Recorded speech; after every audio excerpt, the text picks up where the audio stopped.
روحانی قرآن پاک کو تفسیر کے ساتھ سننے کے لیے ہمارے چینل رفیع اکرم آفیشل کو سبسکرائب کریں اور پاس میں دیے ہوئے بیل آئیکن پہ کلک کریں اور ایسے آنے والے ہر ایک ویڈیو کو فل واچ کریں اور اپنے دوستوں کے ساتھ شیئر کریں۔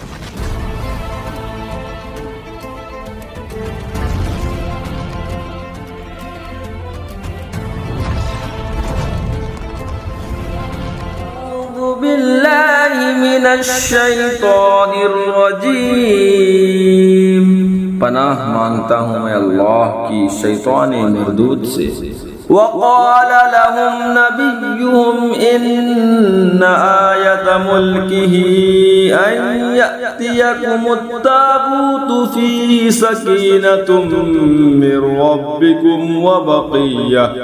وبقية مما ترك آل موسى وآل هارون تحمله الملائكة إن في ذلك لآية لكم إن كنتم مؤمنين۔ صدق اللہ علیہ وسلم۔ اور ان کے نبی نے فرمایا اس کی بادشاہی کی نشانی یہ ہے کہ آئے تمہارے پاس تابوت جس میں تمہارے رب کی طرف سے دلوں کا چین ہے اور کچھ بچی ہوئی چیزیں ہیں۔ معزز موسیٰ اور معزز ہارون کے ترک کے اٹھاتے لائیں گے اسے فرشتے، بے شک اس میں بڑی نشانی ہے تمہارے لیے اگر ایمان رکھتے ہو۔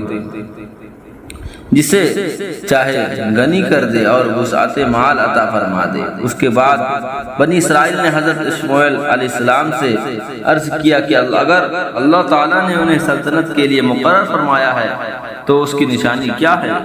یہ تابوت شمشاد کی لکڑی کا ایک زراندوز سونے کا کام کیا ہوا صندوق تھا جس کا طول 3 ہاتھ کا اور عرض 2 ہاتھ کا تھا۔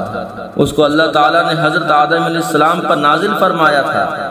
اس میں تمام انبیاء علیہ السلام کی تصویریں تھیں، ان کے مساکن و مکانات کی تصویریں تھیں، اور آخر میں حضور سید انبیاء صلی اللہ تعالی علیہ وسلم کی اور حضور کی دولت سرائے اقدس کی تصویریں ایک یاقوت سرخ میں تھی کہ حضور بحالت نماز قیام میں ہیں اور گرد آپ کے اور آپ کے اصحاب۔